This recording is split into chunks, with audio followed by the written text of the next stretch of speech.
All right, welcome back to Light Body Evolution. This week, I would like to dive into, again, of course, the bigger picture of what we're here to do, what we're here to develop in our awareness of gravity.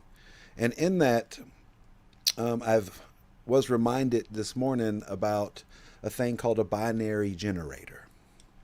And some of you may know exactly what a binary generator is. And in our modern world, they'll use a binary generator like calculate or create some random numbers that you can make as your passcode and stuff like that. And so when you look up what is a binary generator, you don't get a lot of information.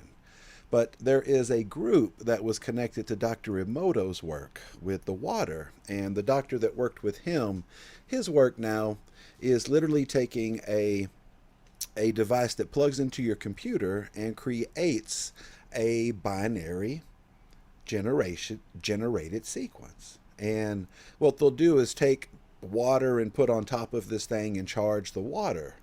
And it really came back to me today because I worked with a group from Taiwan that was very connected into this. And she set me down with the machine and she said, "Well, do you know what this is?" And I said, "It's a binary generator." And she looked at me and she goes, "That's exactly what it is." And she goes, "Nobody ever says that." And I'm like, "No, I can feel it." And this generator, they aligned more in a fractal or harmonic energy. And you notice last week we talked about the golden mean ratio. And so I want to really look at our physical bodies, our emotional bodies, okay, our vibrational bodies as binary generators. And this is how we create and shape reality. And the arc of the spiral that we create is kind of what I want to look at from a different perspective today. Like, for example, how do we generate our own binary? And what do I mean by that? Let's bring it into the terms that we use here. Okay, how do we generate our reality? The reality of validation when we seek something outside of ourselves and shut down from receiving. That's binary.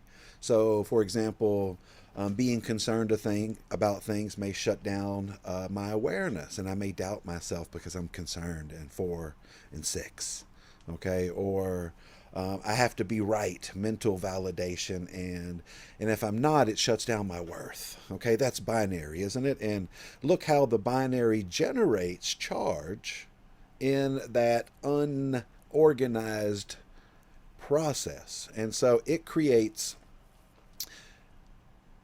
a binary extension of that code and it projects that out in all directions like it was a vibration that your body is producing because it literally is. And it is the combination of these vibrations that become these binary generations. And when we're aligning something into its alignment, it's fractal. And fractals are long waves, low frequencies, within short waves, high frequencies that move very fast. Low, high. And this literally means that when you look at the fractal, you see the smallest part and the biggest part reflecting each other, but organized in long and short waves. This organization is important because the physics of how we create gravity is derived from being fractalized. So, fractal is gravity. So, when something produces its own gravity, it gets fractalized, it gets organized. And we've talked about this a lot, but the binary generation, think of this. And I want to take one part of your field today. We're going to look at one part of your field of how you create your binary experience. And again, these are the containers that we hold of the love that we are, the value that we are, the awareness, the connection, and what we share. Because notice we can create a binary kind of pathway of disorganization to then become aware of what it is to be organized. And then it really hit me, how organized am I in the fractal binary output of a shareable pattern that I'm working on, and how far does it extend? How much gravity does it actually create?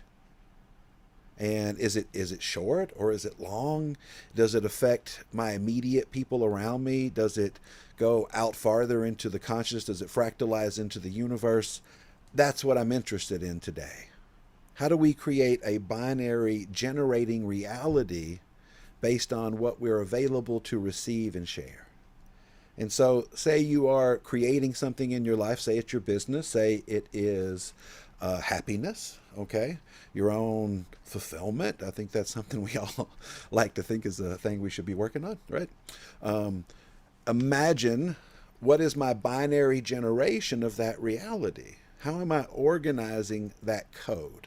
And so, when we find these codes and we pick these codes out of the 144 patterns of the binary or the 256 of the extended binary, or even more so when we add the advanced work we do here, which is organizing the harmonics of the rainbow itself, of how plasma organizes. What we're really talking about is becoming a binary generator. And I think that this word generator is really good today, because think of, your lights go out at your house, you need a generator to keep the power on, right? And so what are we generating? And I think that's where I want to focus today, of how do we generate our destiny? How do we step into the flow of that magnetism? Because when I asked the Shells earlier today what class was about, and they said magnetism, and I'm like, no shit, Shells. It's always about magnetism. Come on. There's got to be something more, but I think it's more of how do we truly fractalize it in the greater wholes that it connects to? Because there's all these layers, isn't there?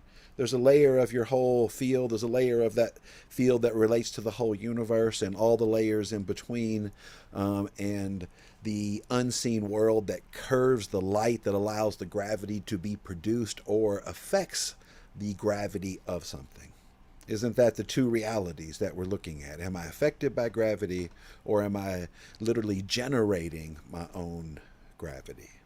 So that's my question to you guys today. Where would you like to generate your own gravity more? And that's what we're going to look at. And what do I mean by generate your own gravity?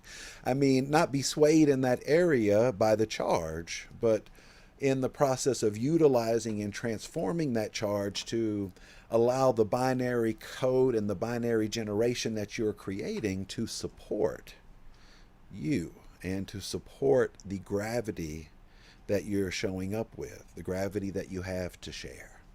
So the fractality, the organization that is ready to be shared. So this is the quote that I came today, and it's from The Eagle's Gift. And a little background: the eagle is a representation of the creator's energy, and the way that the Toltecs look at the eagle is that the eagle consumes awareness. And this is why they say most people can't hold their awareness in their next lifetimes, because they did not learn how to dart past the eagle and not become the eagle's food. And it's an interesting analogy, okay? And I think there's a lot of other similar analogies in other cultures about how we transition into the other realm and how we stay magnetic and keep the memory and carry the memory or not. And I will tell you, whether you carry the memory or not, it's encoded into your field and you can access the memory. And that's how most of us have to do it that come into more third dimensional realities. It's not, some of us get here with it, and that's a little more complicated. But some of us, we have to find it, we have to access it. So here's the quote. It says, "Every living thing has been granted the power, if it so desires, to seek an opening to freedom and go through it. It is evident to the seer who sees the opening, and to the creature that goes through it, that the eagle has granted the gift in order to perpetuate awareness." So in this quote, the eagle is the challenge of awareness, of holding it, and also the due diligence that it takes through harmony, through conflict, to perpetuate the awareness development of oneself.